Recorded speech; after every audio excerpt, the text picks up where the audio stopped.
So, in today's class, we will basically talk about William Shakespeare, the man, the dramatist, and an age. तो सबसे important Shakespeare से हर साल लगभग 1 से 2 question तो मिनिमम रहता है। कई बार अगर आप डायरेक्ट और इनडायरेक्ट क्वेश्चंस को जोड़ दें तो 3 से 4 क्वेश्चन भी, और कई बार अगर बहुत ये रहा तो 5 क्वेश्चंस भी बन जाते हैं। तो मिनिमम 2 मैक्सिमम 5 इनडायरेक्ट क्वेश्चंस को भी अगर आप ऐड करें तो डायरेक्ट क्वेश्चन तो ये कि विलियम शेक्सपियर और उनके वर्क से रिलेटेड। इनडायरेक्ट क्वेश्चन इन्फ्लुएंस से रिलेटेड और भी बहुत सारी चीज़ें, जैसे इनके वर्क के कैरेक्टर का यूज़ या जो रेफरेंसेस की बात है उससे भी क्वेश्चंस रहते हैं। तो बहुत इंपॉर्टेंट हो जाते हैं विलियम शेक्सपियर। एक बेसिक सी information है about him that in his entire lifetime he never used the spelling that we use in modern time or in current date, that is Shakespeare। तो इस स्पेलिंग को उन्होंने कभी यूज नहीं किया। वो अलग अलग जगह पे अलग अलग तरीके से साइन करते रहे। अलग अलग कंट्रोवर्सी है कि क्यों ऐसा उन्होंने किया, जल्दी में रहने की वजह से, या वाकई बहुत पढ़े लिखे नहीं थे, या क्या कारण रहा होगा, उनको ये लगा होगा कि कोई फ्रॉड कर लेगा, या इस वजह से। तो जो उनके सिग्नेचर मिलते हैं अलग अलग जगहों पे, तो ये सारे साइन हैं। या फिर एक चीज़ ये कि शायद उस समय लीगली सिग्नेचर की इम्पोर्टेंस इतनी ज़्यादा थी या नहीं थी, हालांकि बाकी लोग ऐसा नहीं करते थे। So he never use the spelling that we use today, William Shakespeare, in records. तो हालांकि बाकी जगहों पे हिस्टोरियंस ने हमेशा यही स्पेलिंग यूज़ की। ये आपको दिख ही रहा है, SHAKPER। फिर विलियम में SHAKSPEAR, PEAPERE, और फिर सिर्फ विलियम हटा करके सिर्फ Shakespeare.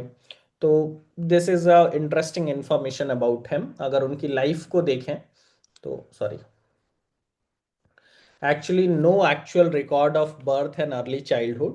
He was born on 23rd April 1564 in Stratford. Stratford नाम के जगह, जो जगह है उसको याद रखिएगा।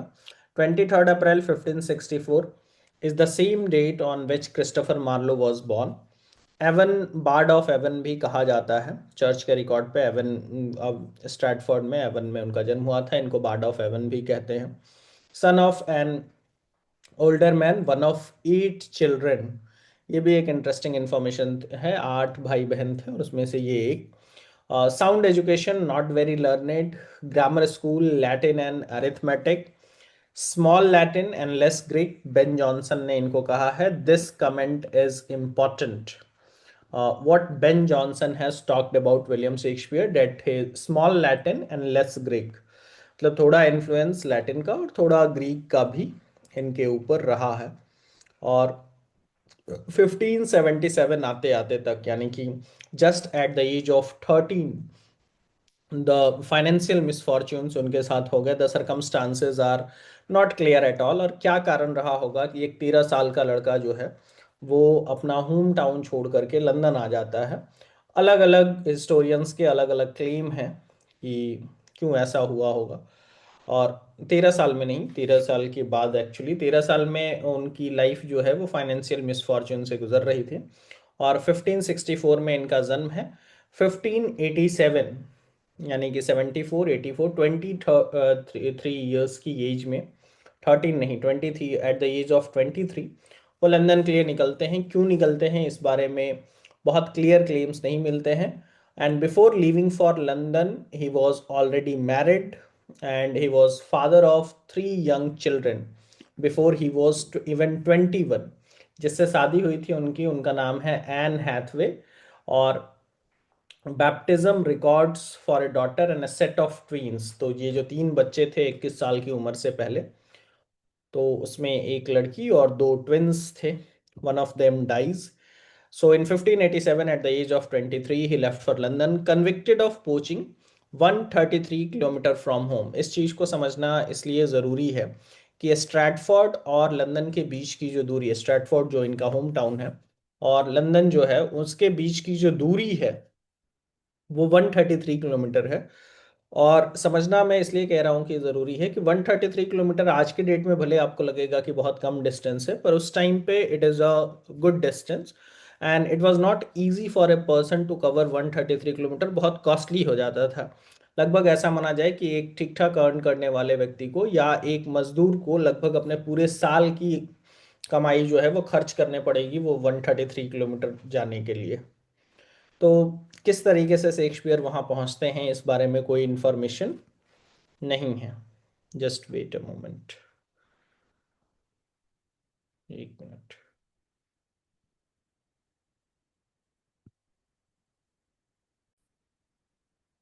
तो जो बात हम लोग कर रहे थे वो ये कि it was not easy for any person to travel for 137 kilometre. ये इतना आसान नहीं रहा होगा। एक मिनट। 133 किलोमीटर तो बहुत पैसे खर्च करने पड़े होंगे। तो किस तरीके से शेक्सपियर पहुंचते हैं इस बारे में इंफॉर्मेशन नहीं है। And in what year exactly Shakespeare was drawn into the orbit of metropolitan theatre, we are not sure. ये पैट रॉजर्स का कमेंट है। 87 में वो लंदन आते हैं और 92 में, मतलब लगभग 5 साल बाद, वो अपना राइटिंग करियर स्टार्ट करते हैं। एग्जैक्टली exactly कब शुरू किया और किस तरीके से थिएटर से उनका इंडल्जेंस हो गया इस बारे में बहुत इन्फॉर्मेशन है नहीं। तो इन 92, ये आपको ध्यान रखना है, 64 से जो इनका बर्थ है वो 1564 है।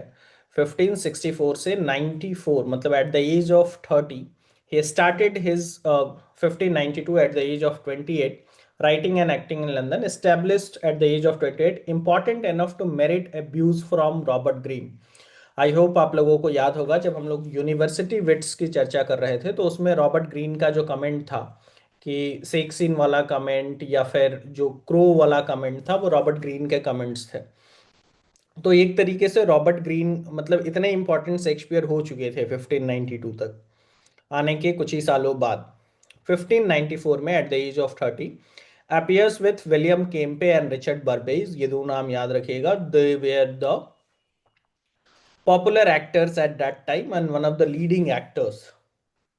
So, and now in 1595, in the payroll of Lord Chamberlain's company of actors who performed at court. तो दिस इज द कंपनी जिसको आगे चल करके शेक्सपियर ने खरीद भी लिया। जैसे हमने पढ़ा था एलिजाबेथन थिएटर में कि बहुत सारे अलग अलग कंपनीज हुआ करती थी जो परफॉर्म करते थे। तो शेक्सपियर इस ग्रुप से जुड़े और he wrote for no other group later renamed as King's Men. So this is the company. आपको पुराना नाम याद रखना है, लॉर्ड कैम्बरलिन का ही नाम आगे चल करके किंग्समैन कर दिया गया और आगे चलकर शेक्सपियर इस कंपनी को ओन भी करने लगे थे।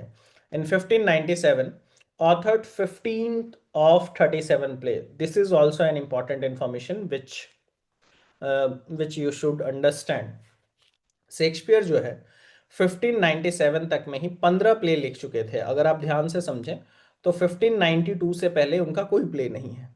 मतलब अपने करियर के स्टार्टिंग के 5 इयर्स में 37 जो उन्होंने टोटल प्लेज लिखे हैं उसमें से 15 प्लेज, लगभग आधे आप कह लो, और ऑलमोस्ट हाफ प्लेज जो है वो सिर्फ 5 साल में, और बाकी के जो प्लेज हैं, जो 20 प्लेज बच जाते हैं अप्रॉक्स, उसको वो बाकी के 15 साल में लिखते हैं। हम उनके करियर को अलग अलग 3-4 पार्ट में डिवाइड करके देखेंगे। बट 1592 से पहले कुछ नहीं है। 1594 में भी एक्टिंग ही कर रहे थे और बट 97 आते आते तक ही ऑथर्ड 15 ऑफ 37 प्ले। किंग्समैन के अलावा किसी अदर ग्रुप के लिए नहीं लिखा। किंग्समैन का पुराना नाम लॉर्ड कैम्बरलिन ही था। So these are important information और ये इंफॉर्मेशन कई बार एग्जामिनेशंस में पूछे भी गए हैं।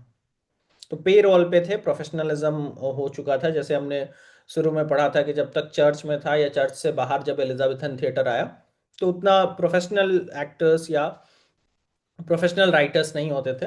लेकिन 1595 आते आते तक, 16th सेंचुरी के एंड होते होते तक थोड़ा बहुत प्रोफेशनलिज्म जो है वो आ चुका था। तो शेक्सपियर पर्टिकुलर पे रोल पे थे। अब आगे अगर आप देखें तो इसमें ये है, now we will discuss about the career of William Shakespeare as an actor, as a playwright, as a theater owner, entrepreneur, successful, catered to the market।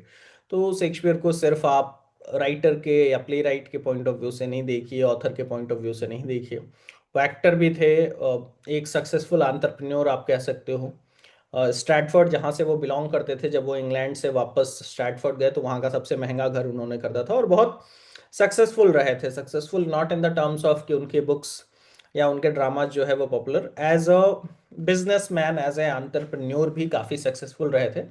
And catered to the market, जो demand थी उसको fulfil किया, लोग पसंद करते थे। बहुत पैसा बनाया, सिर्फ नाम ही नहीं, नाम के साथ साथ बहुत पैसा भी बनाया। जैसे यूनिवर्सिटी विट्स के मेंबर्स ने उतने पैसे नहीं बनाए। So a practical man of affairs, no dreamer like Chaucer. So this is the comment of Hudson, W H Hudson, जो हिस्टोरियन है उनका, कि he is a practical man of affairs, no dreamer like Chaucer, reached London poor and friendless, left it rich and respected, producing a couple of plays a year, fame and wealth. तो सिर्फ popularity नहीं, पैसा भी। तो पैसा और popularity दोनों आती रही, रिस्पेक्ट भी अर्न किया उन्होंने। और share holder of the globe, the black fryer, ये दो नाम याद रखिएगा। जब हम लोग एलिजाबेथन थिएटर पढ़ रहे थे तो उस समय भी ये नाम आए थे, मैंने क्रोनोलॉजिकली भी आपको याद करवाया था, तो उसमें ये दो नाम याद रखिएगा। इसमें विलियम शेक्सपियर जो है वो शेयर होल्डर्स थे, आगे चल करके लगभग कंप्लीटली ओन भी किया था ग्लोब को। ब्लैक फ्रायर भी इंपॉर्टेंट है।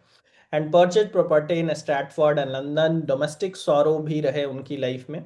जैसे जो बेटे की डेथ है 1596 में, फिर फादर की डेथ 1601 में, इनका एक छोटा भाई था वो मर गया 1607 में, और माँ की डेथ भी 1607 में। तो डोमेस्टिक सॉरो भी रहे लाइफ में, सबकी लाइफ में होते हैं, बट इनके राइटिंग करियर के दौरान ही ये चीज़ें होती रहीं, उसका थोड़ा बहुत रिफ्लेक्शन कई वर्क्स में दिखता है, तो ये आपको समझना होगा। और 1610 से 12 का जो टाइम पीरियड है, purchase the largest house in Stratford, ये इन्फॉर्मेशन मैंने पहले भी दी।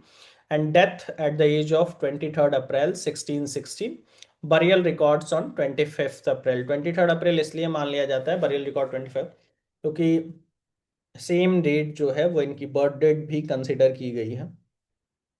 बर्थ डेट कंसिडर करने के पीछे दो कारण, या तो एक डेथ इस डेट को है इस वजह से, या फिर क्रिस्टोफर मार्लो और there is no Shakespeare only Christopher वाला जो कॉन्स्पिरेसी थ्योरी है, उस बेसिस पे भी ये मान लिया जाता है। तो 23 अप्रैल 1616 में इनको डेथ हो जाती है। इनके वर्क्स को अगर हम देखें क्रोनोलॉजी वाइज, और चूंकि इनके वर्क्स से क्रोनोलॉजी से भी काफ़ी क्वेश्चंस आते हैं, तो आप कितना भी रटने के पॉइंट ऑफ व्यू से जब आप देखेंगे तो आप ऐसा नहीं कर सकते हैं। कुछ लोग कर पाए वो अलग चीज़ है, और अगर आप कर भी लेते हैं कि 37 पेज को लिख लिया और उसको आप रट रहे हो कि पहला कब पब्लिश हुआ और 1 से लेकर के 37 तक, इसकी बजाय हम उसको कैटेगराइज करेंगे बेसिकली, कि शुरू में वो किस तरह का लिखा करते थे, फिर जो फेज वाइज है 3 से 4 फेज में हम उसको बांटेंगे।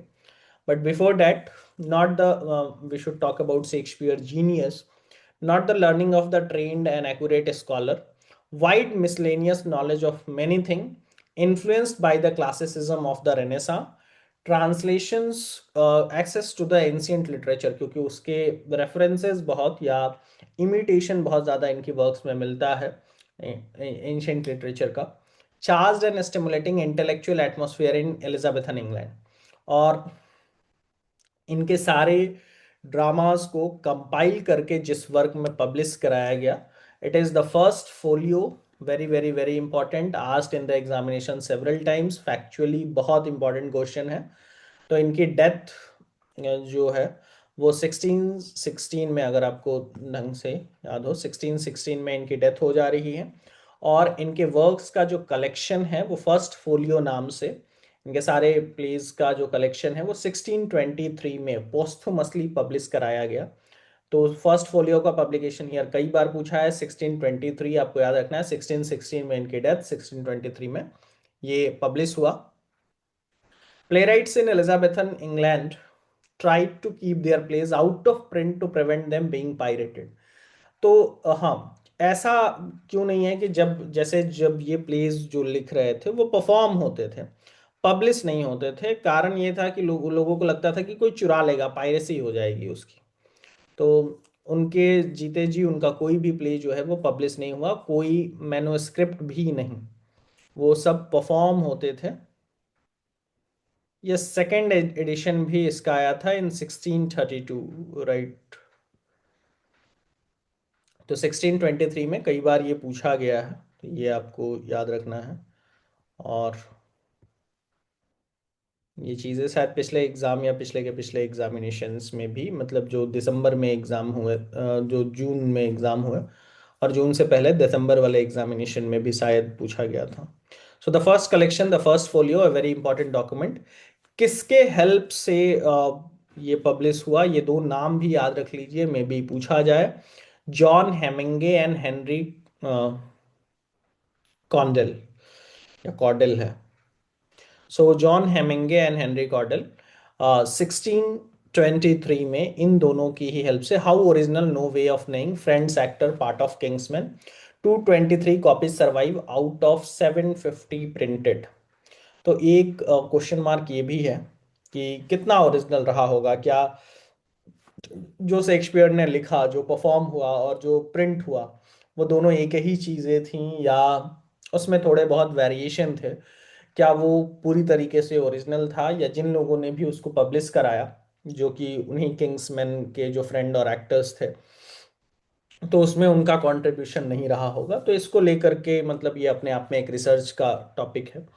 तो हालांकि 750 कॉपीज प्रिंट हुई थी, जिसमें से अभी के डेट में 233 कॉपीज जो है वो सर्वाइव करती हैं। और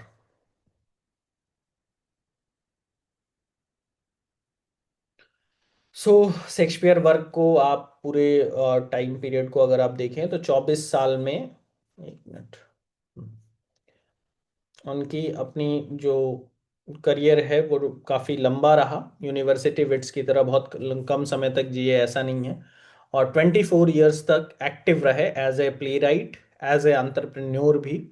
और जो इनका पूरा करियर है उसको अगर आप देखें तो 37 plays, 154 sonnets, two narrative poems. तो ये this is the entire career of William Shakespeare.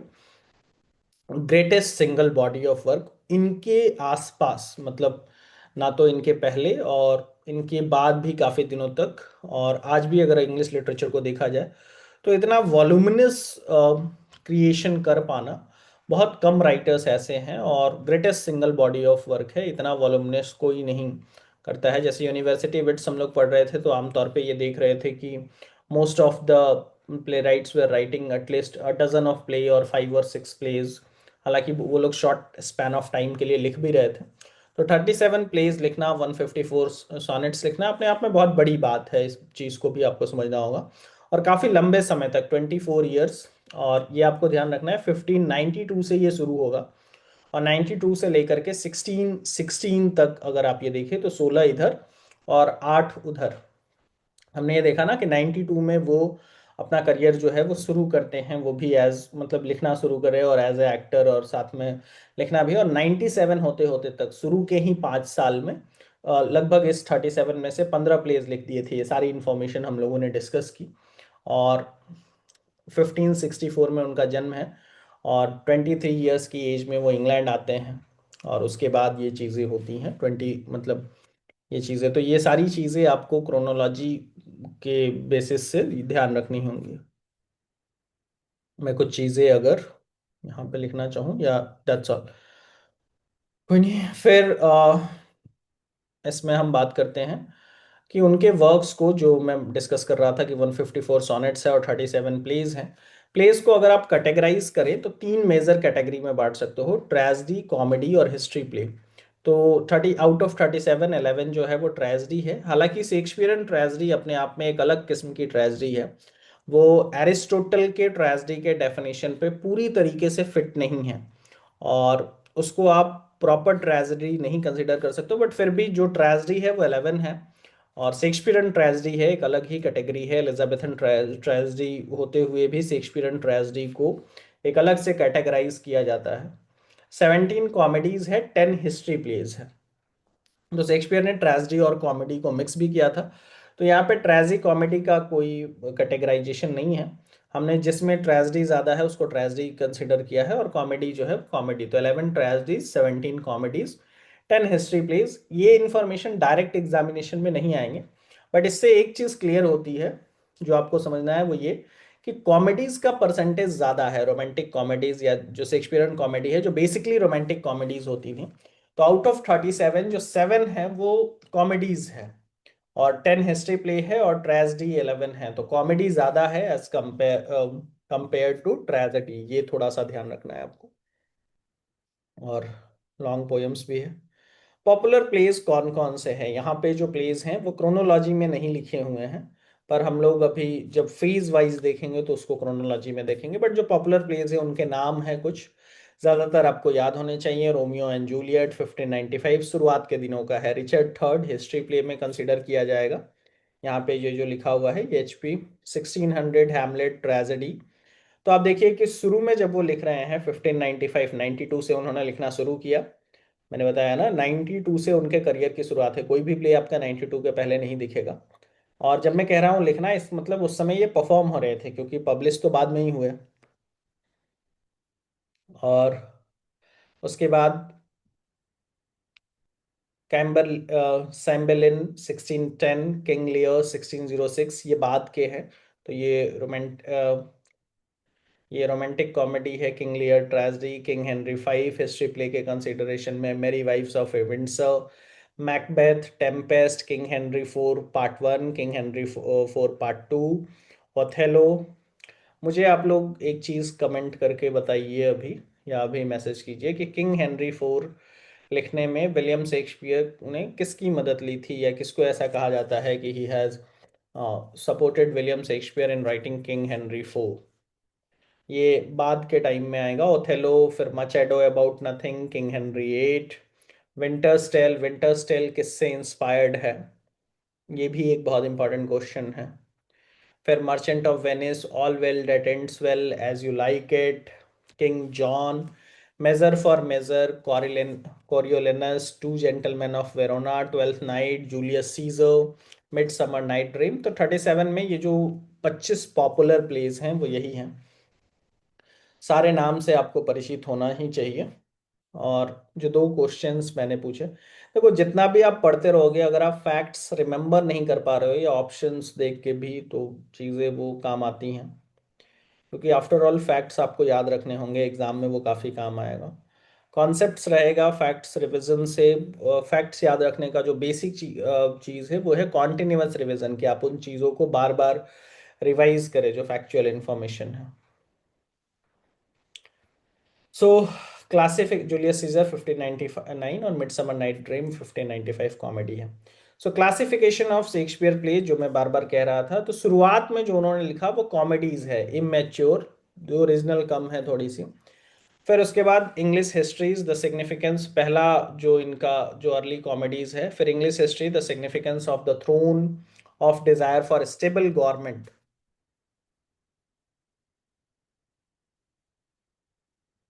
Just wait a minute.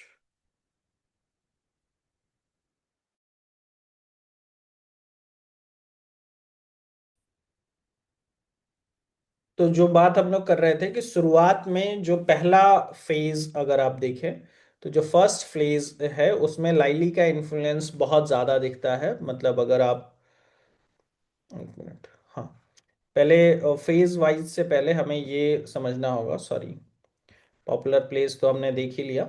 तो शेक्सपियर के प्लेस को किस कैटेगरी में रख सकते हो, पहले तो शुरुआत की जो कॉमेडीज है, फिर जो उन्होंने इंग्लिश हिस्ट्री लिखी जो ये दिखाता था कि किस तरीके से इंग्लैंड में जो स्टेबल गवर्नमेंट है उसकी चाह थी लोगों को, सॉरी, जो एलिजाबेथ के आने के बाद लगभग पूरी हो गई थी। और उसके बाद मैच्योर कॉमेडीज भी हैं। कॉमेडी जो उन्होंने लिखा है वो सब इमेच्योर नहीं है, मैच्योर कॉमेडीज भी हैं जो बाद में उन्होंने लिखा। फिर कुछ सॉम्बर प्लेज हैं, और फिर बहुत शानदार ट्रेजेडीज भी लिखी हैं उन्होंने, जिसमें आपका हैमलेट जैसा आता है, ओथेलो जो है वो भी कंसिडर किया जाएगा। कुछ रोमन प्लेस है, और फिर लास्ट प्लेस हैं जिसमें वो काफ़ी उनका एक मैच्योरिटी जो है वो दिखता है, मेलोड मैच्योरिटी। तो बेसिकली हम उसको चार पार्ट में डिवाइड करके देखेंगे। 1603 में एलिजाबेथ की डेथ हो गई थी, तो पहले दो पार्ट जो हैं वो एलिजाबेथ के टाइम पे हैं, और जो फेज 3 और फेज 4 है वो जेम्स के टाइम पे है। तो हमने बेसिकली 6-6 साल का टाइम पीरियड, जो उनका 24 ईयर्स का आउटपुट था जो हम लोग कंसिडर कर रहे थे, तो 6-6 साल का चार पार्ट में, चार फेज में हम उसको डिवाइड करके देखेंगे। क्रोनोलॉजिकली याद रखने के लिए 1588 टू 93, 94 टू 1600, 1 टू 8 और 1608 टू 1612। आपको भले ये दिख रहा होगा कि पहला वाला 5 साल का है, दूसरा 7 साल का है, तीसरा जो है वो 7 साल और चौथा सिर्फ 4 साल का ही है। तो ऑलमोस्ट 6 इयर्स की जो मैं बात कर रहा हूँ, पहले फेज 1588 टू 93। हालांकि मैं ये कई बार रिपीट कर रहा हूँ कि 92 से पहले उन्होंने शायद ही कुछ लिखा था, तो बहुत ज़्यादा नहीं है। 92 से पहले परफॉर्म होना शुरू नहीं हुए थे। 1588 टू 93 ये जो पहला फेज है, इसमें अगर हम देखें तो एक्सपेरिमेंटल वर्क थे, revision of old plays, 3 parts of Henry six, Titus Andronicus, ये दो चीज, हेनरी सिक्स के जो तीनों पार्ट हैं वो उन्होंने लिखा, टाइटस एंड्रोनिकस भी लिखा। इन्फ्लुएंस ऑफ जॉन लाइली, ये खूब दिखता है शुरुआत के प्लेज में। लव लेवर lost, two gentleman of Verona, comedy of error, midsummer night dream. तो इस तरीके से आप अगर उसको कैटेगराइज कर लेंगे तो आपके लिए याद रखना आसान हो जाएगा। तो पहले फेज में इमेच्योर कॉमेडीज, और हेनरी सिक्स जो पुराने प्लेस थे उनके रिवीजन, हेनरी सिक्स के 3 part, Titus Andronicus. Christopher Marlowe और जॉन लाइली का इन्फ्लुएंस बहुत ज़्यादा दिखता है। मार्लो का इन्फ्लुएंस उनके रिचर्ड थर्ड में दिखता है, और लाइली का इन्फ्लुएंस जो कॉमेडीज वो लिख रहे थे, जिसमें लव लेवर lost, two gentleman of Verona, comedy of error और मिड समर नाइट ड्रीम, यही मैच्योर कॉमेडीज थी। मैच्योर कॉमेडीज आगे चल करके आपको तीसरे पार्ट में, यूथफुल ट्रेजेडी भी शुरुआत, एक मिनट, शुरुआत के दिनों में एक ट्रेजेडी भी लिखी है, रोमियो एंड जूलियट, जिसको आप, हालांकि ट्रेजिक कॉमेडी है वो, पर उसको अगर आप ट्रेजेडी कंसिडर करें तो वो शुरू में ही लिखा गया है। Superficial, no depth of thought और characterization, immature art, stiffness to blank verse, outstanding technical features. तो आज पहला फेज ही रहने देते हैं, बाकी जो 3 फेजेस हैं चूंकि उसमें क्रोनोलॉजी है तो उसको हम लोग डिटेल में और उन प्लेस पे थोड़ी बहुत बातचीत करते हुए भी उसको डिटेल में स्टडी करेंगे। So that is all for today.